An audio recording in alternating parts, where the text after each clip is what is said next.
Cavaliers must sign a Kevin Love replacement before NBA trade deadline, but who? As bad as the Cleveland Cavaliers' winter has been, it seems that things can and will keep getting worse. The Cavaliers got manhandled by Andre Drummond on Tuesday night in Detroit in a 125-114 loss to the Pistons. Drummond, an all-star for the second time this year, scored 21 points and added 22 rebounds and 7 assists for a Pistons team missing newly acquired power forward Blake Griffin. Cleveland pulled within 2 points in the fourth quarter, only for Detroit to power again for just their second win in 10 games.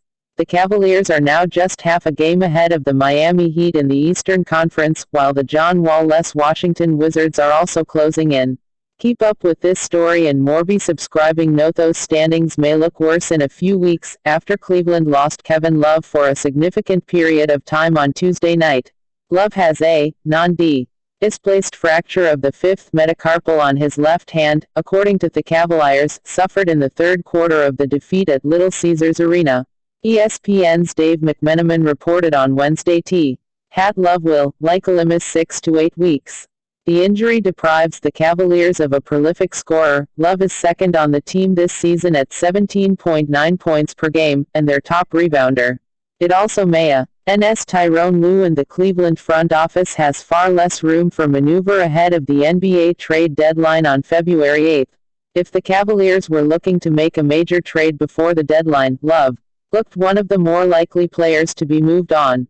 As a five-time All-Star, the 29-year-old could have potentially been used as part of a package to take someone like Drummond or DeAndre Jordan to Cleveland to give the Cavaliers a dominant defensive presence at center. Now, as Kevin Pelton of ESPN explains, any trade proposals involving Love are off the table. Pelton suggests a number of ways the Cavaliers could get around Love's absence, including playing more small ball with Tristan Thompson at center. While that might improve Cleveland's defense, it would leave a hole in point-scoring. Would have to be filled elsewhere on the team. Pelton suggests the Cavaliers are stuck for trade options now if they want a center before the trade deadline.